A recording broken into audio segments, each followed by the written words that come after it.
Hi guys, सभी को नमस्कार। मैं लोकेश कुमार सैनी केमिस्ट्री की क्लास में आप सभी का स्वागत है। अपनी यूनिट चल रही थी सॉल्यूशन के अंदर बात कर रहे हैं concentration of solution. Concentration of solution के अंदर अपन ने दो टर्म देखी थी, अर्थात दो प्रॉपर्टीज देखी हैं यहाँ पर कि वो कंसंट्रेशन टर्म या कंसंट्रेशन ऑफ सॉल्यूशन जो कि टेम्परेचर के ऊपर डिपेंडेंट होती है और ऐसी कंसंट्रेशन टर्म जो कि टेम्परेचर के ऊपर इंडिपेंडेंट होती है। वो कंसंट्रेशन टर्म जो कि टेम्परेचर के ऊपर डिपेंडेंट होती है उसके अंदर अपन वॉल्यूम की बात करते हैं, अर्थात इसके अंदर अपन ने देखा था कि आयतन प्रतिशतता, द्रव्यमान आयतन प्रतिशतता और उसके बाद में मोलरता, फॉर्मलता, नॉर्मलता और पार्ट पर मिलियन और पार्ट पर बिलियन और द्रव्यमान आयतन प्रतिशतता, इन सब की बात की थी यहाँ पर। इसके अंदर हमेशा वॉल्यूम की बात करते हैं। नंबर 2 अपन ने बात की थी वो टर्म या वो प्रॉपर्टीज जो कि टेम्परेचर के ऊपर इंडिपेंडेंट होती है, अर्थात तापमान पर निर्भर नहीं होती है। इसके अंदर अपन ने बात की है कि यहाँ पर द्रव्यमान प्रतिशतता, उसके बाद में मोललता की बात की है। देखो इसके अंदर चाहे द्रव्यमान प्रतिशतता हो, चाहे मोललता हो, चाहे या फिर मोल भिन्न हो या मोल अंश हो, इन सब के अंदर यदि अपन बात करते हैं अर्थात वो प्रॉपर्टी जो टेम्परेचर के ऊपर डिपेंडेंट नहीं होती है, तो इनके अंदर यदि अपन बात करते हैं तो इनके अंदर मास की या फिर वेट की बात करते हैं, या तो मास की बात करते हैं या फिर वेट की।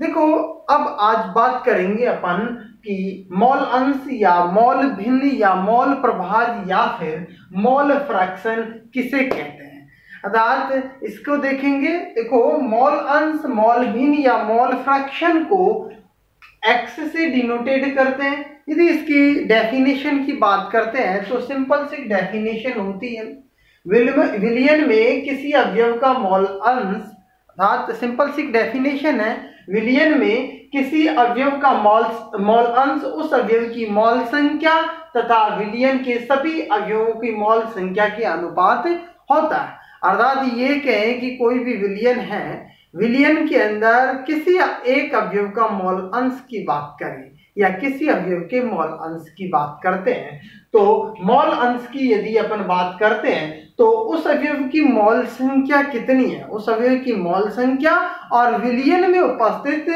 सभी अवयवों के कुल मोल संख्या का जो अनुपात होता है उसे ही मोल अंश या मोल भिन्न या मोल प्रभाज या मोल फ्रैक्शन कहते हैं। देखो सिंपल सा फॉर्मूला होता है इसका, ये कहें कि अवयव का जो मोल अंश होता है, अर्थात अवयव का मोल अंश अवयव के मोलों की संख्या या किसी अवयव का मोल अंश बराबर होता है अवयव के मोलों की संख्या अपॉन मिश्रण में कुल मोलों की संख्या।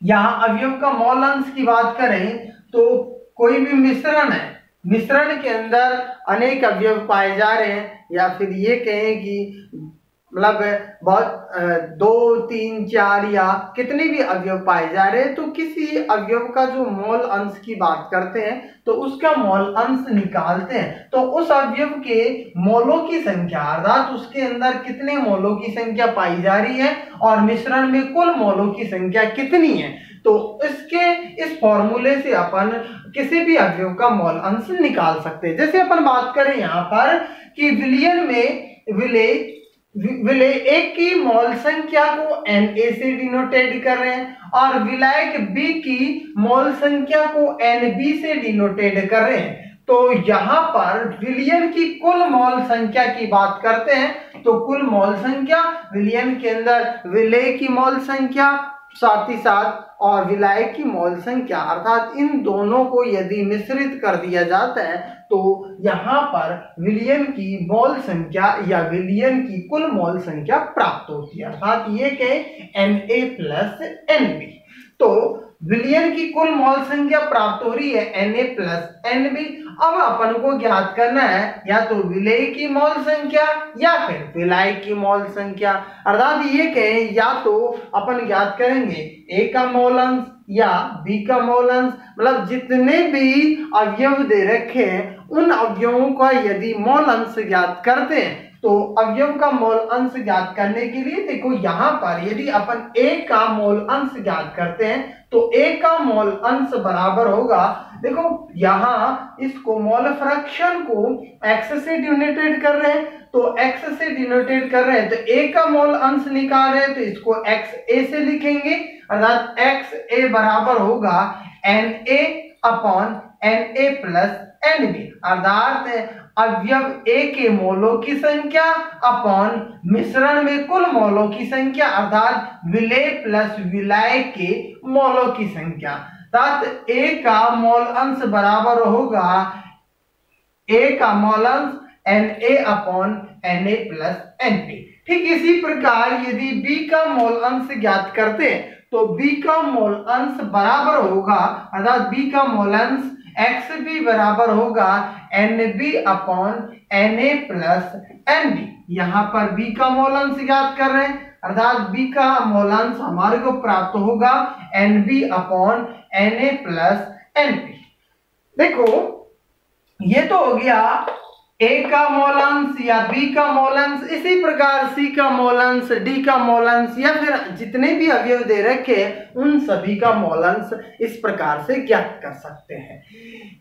यहाँ पर यदि अपन बात करते हैं कि विलयन में सभी मोल अवयव होते हैं, उनका जो मोल अंश होता है, सभी अवयव होते हैं उनका मोल अंशों का जो योग होता है, अर्थात उन सभी का योग हमेशा हमेशा एक प्राप्त होता है। इसको स्पष्ट कर सकते हैं, देखो इस प्रकार से यदि A का मोल अंश को अपन ने देखा है XA और B का मोल अंश XB, तो इसको यहाँ XA और XB के मान को यदि जोड़ दिया जाता है तो हमारे को इसका मान हमेशा हमेशा, अर्थात अवयवों को के जो मोल अंश का जो योग होता है वो हमेशा हमेशा एक प्राप्त होता है। देखो यहाँ पर इस प्रकार से XA का मान अपन ने रखा है Na upon Na plus Nb और XB का मान रखा है Nb upon Na plus Nb, तो Na upon Na plus Nb plus Nb upon Na plus Nb,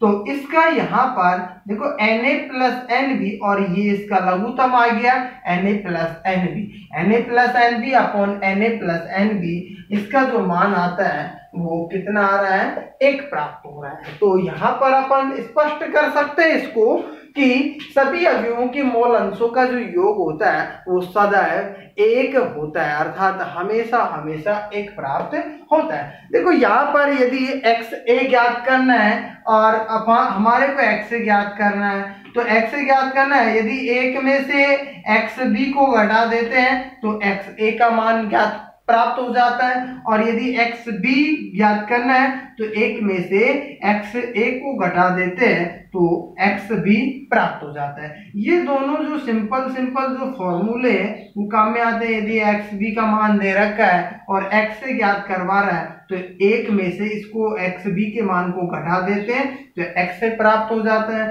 ठीक इसी प्रकार XA का मान दे रखा है और XB ज्ञात करवा रहा है तो एक में से यदि XA के मान को घटा देते हैं तो XB प्राप्त होता है। ये जो मोल अंश या मोल भिन्न या मोल फ्रैक्शन या मोल प्रभाज होता है, ये इसका कभी भी मात्रक नहीं पाया जाता है, अर्थात ये मात्रकहीन राशि होती है, अर्थात ये मात्रकहीन राशि होती है, अर्थात इसका मात्रक नहीं होता है। देखो ये है छोटा सा टॉपिक है मोल अंश, मोल भिन्न या मोल प्रभाज, इसको अपन ने देखा है। अब इसके यदि न्यूमेरिकल की बात करते हैं तो एक सिंपल सा न्यूमेरिकल लेते हैं, इसके अंदर क्वेश्चन की बात करते हैं।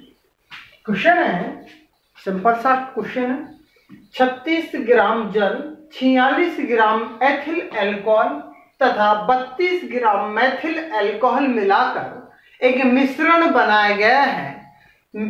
विलयन में प्रत्येक का मोल अंश कितना है, अर्थात प्रत्येक का मोल अंश याद करवा रहा है। एक मिश्रण है जिसमें 36 ग्राम जल है, 46 ग्राम एथिल अल्कोहल है और 32 ग्राम मेथिल अल्कोहल है। इन तीनों को मिलाकर एक मिश्रण बनाया गया है और ये जो मिश्रण बनाया गया है इनमें अर्थात विलियन में प्रत्येक का मॉल अंश कितना है ज्ञात करवा रहा है। प्रत्येक का मॉल अंश ज्ञात करना है हमारे को। जल का मॉल अंश ज्ञात करना है, एथिल अल्कोहल का मॉल अंश ज्ञात करना है और मेथिल अल्कोहल का मॉल अंश ज्ञात करना है। देखो फॉर्मूला हमारे को पता है, अवयव का मॉल अंश बराबर होता है अवयव के मोलों की संख्या अपॉन मिश्रण में कुल मोलों की संख्या। अवयव का मॉल अंश बराबर होता है अवयव के मोलों की संख्या अपॉन मिश्रण में कुल मोलों की संख्या। अलग अलग का मॉल अंश ज्ञात करना है, जल का मॉल अंश, एथिल अल्कोहल का मॉल अंश और मेथिल अल्कोहल का मॉल अंश ज्ञात करना है। सबसे पहले मॉलों की संख्या की बात करते हैं। H2O के मॉल अर्थात जल के मोल की बात करते हैं तो H2O के मॉल बराबर होगा H2O का द्रव्यमान अपॉन H2O का मोलर द्रव्यमान। अर्थात H2O का द्रव्यमान दे रखा है हमारे को 36 ग्राम। ये H2O का द्रव्यमान दे रखा है इतना 36 ग्राम है। H2O का मोलर द्रव्यमान की बात करते हैं तो H2O का मोलर द्रव्यमान 2 + 16 हमारे को प्राप्त होता है 18। अर्थात इसका जो मोलर द्रव्यमान होता है वो 18 होता है। तब H2O के मोल की बात करते हैं 36/18 तो हमारे को 2 प्राप्त होता है। ये तो हो गया H2O के मोल। उसके बाद में बात करते हैं एथिल अल्कोहल के मोल। एथिल अल्कोहल के मोल की बात करते हैं तो एथिल अल्कोहल का द्रव्यमान ये दे रखा है 46 ग्राम एथिल अल्कोहल का द्रव्यमान। और उसके बाद में एथिल अल्कोहल का मोलर द्रव्यमान, देखो एथिल अल्कोहल का मोलर द्रव्यमान की बात करते हैं तो ये 12 × 2 अर्थात 24 और ये 5, 16 और 60 जिसकी बात करते हैं ये आता है 46। अर्थात एथिल अल्कोहल का मोलर द्रव्यमान प्राप्त होता है वो 46 प्राप्त होता है। तो इसको एथिल अल्कोहल का द्रव्यमान अपॉन एथिल अल्कोहल का मोलर द्रव्यमान तो इसका मान प्राप्त होता है 46/46 अर्थात 1 मान प्राप्त होता है। इसी प्रकार मेथिल अल्कोहल के मोल की बात करते हैं तो मेथिल अल्कोहल के मोल के अंदर मेथिल अल्कोहल का द्रव्यमान दे रखा है वो है 32 ग्राम। ये दे रखा है मेथिल अल्कोहल का द्रव्यमान। अब मेथिल अल्कोहल के मोलर द्रव्यमान की बात करते हैं तो मेथिल अल्कोहल के मोलर द्रव्यमान के अंदर यदि इसके अंदर बात करते हैं तो ये 12 + 3 + 1 4 + 16 तो इसकी बात करते हैं तो ये आता है 32। अर्थात मेथिल अल्कोहल का मोलर द्रव्यमान प्राप्त होता है 32 अर्थात 32 प्राप्त होता है। तो इसी प्रकार मेथिल अल्कोहल के मोल बराबर 32 जो कि मेथिल अल्कोहल का द्रव्यमान है दे रखा क्वेश्चन के अंदर और मेथिल अल्कोहल का मोलर द्रव्यमान 32 प्राप्त होता है। तो इसका जो मान प्राप्त होता है मेथिल अल्कोहल के मोल प्राप्त होते हैं वो हमारे को 1 प्राप्त हो रहा है। अर्थात मिश्रण में कुल मोलों की संख्या बात करते हैं, अर्थात मिश्रण में कुल मोल की बात करते हैं तो देखो H2O का मोल 2 प्राप्त हो रहा है, एथिल अल्कोहल का मोल 1 प्राप्त हो रहा है और मेथिल अल्कोहल का मोल 1 प्राप्त हो रहा है। तो यदि मिश्रण के अंदर कुल मोलों की बात करते हैं तो कुल मोल 4 प्राप्त होते हैं। अब यहाँ पर क्वेश्चन के अंदर ये पूछ रहा है प्रत्येक का मोल अंश कितना होगा, प्रत्येक का मोल अंश ज्ञात करना है। फॉर्मूला पता है अवयव का मोल अंश, जिस भी अवयव का मोल अंश ज्ञात करना है उसमें अवयव के मोलों की संख्या अपॉन मिश्रण में कुल मोलों की संख्या, इससे प्रत्येक का मोल अंश ज्ञात कर सकते हैं। जैसे यहाँ पर जल के मोल अंश की बात करते हैं तो जल का मोल अंश यहाँ पर कि अब जल के मोलों की संख्या कितनी प्राप्त हो रही है 2 प्राप्त हो रही है। तो जल के मोलों की संख्या अपॉन जल अर्थात मिश्रण में कुल मोलों की संख्या 4 प्राप्त हो रही है। 2/4 करते हैं तो 1/2 प्राप्त होता है इसका मान।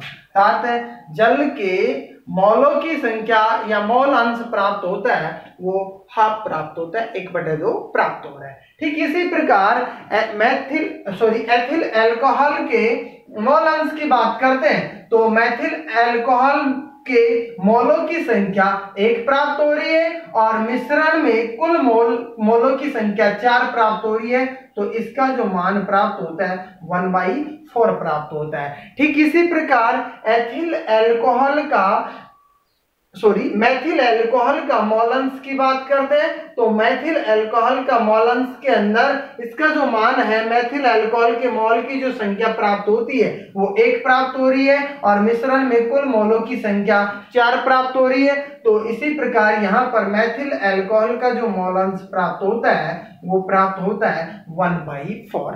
तो इस प्रकार से जो भी अवयव दे रखे हैं प्रत्येक का मोल अंश की बात कर सकते हैं, अर्थात मोल अंश की संख्या ज्ञात कर सकते हैं, प्रत्येक का मोल अंश ज्ञात कर सकते हैं। इस प्रकार एग्जाम के अंदर छोटे छोटे क्वेश्चन पूछे जाते हैं, उनमें से ये तो तीनों का मोल अंश ज्ञात करवा लिया, हो सकता है क्वेश्चन ये दे दे, इतना बड़ा दे दे क्वेश्चन और उसके अंदर केवल ये पूछा जाए कि H2O के मोल संख्या ज्ञात कीजिए, अर्थात यहाँ पर H2O के मोल अंश ज्ञात कीजिए, या फिर एथेनॉल के मोल अंश ज्ञात कीजिए, या फिर मेथेनॉल, किसी एक का पूछ सकता है या फिर किसी 2 का पूछ सकता है या फिर तीनों का भी मोल अंश पूछ सकता है। तो बड़ा भी क्वेश्चन आ सकता है, छोटा भी क्वेश्चन आ सकता है, बस इतना सा अंतर होता है। यदि 1 का पूछे तो हमारे को यहाँ तक ज्ञात करना है, 2 का पूछता है तो यहाँ तक, 3 का पूछता है तो यहाँ पर और भी मिश्रण दे देता है, इसके अंदर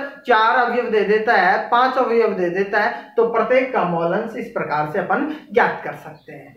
ये था नेक्स्ट, ये जो टॉपिक था कंसंट्रेशन ऑफ सॉल्यूशन, और इसके अंदर टेम्परेचर इंडिपेंडेंट प्रॉपर्टी के अंदर बात की है, मोल अंश या मोल भिन्न या मोल प्रभाज या मोल फ्रैक्शन की बात की है, और इसके अंदर एक छोटे से न्यूमेरिकल की बात की है। आज के लिए इतना ही काफी है, बाकी क्लास नेक्स्ट टॉपिक की बात करते हैं नेक्स्ट क्लास के अंदर।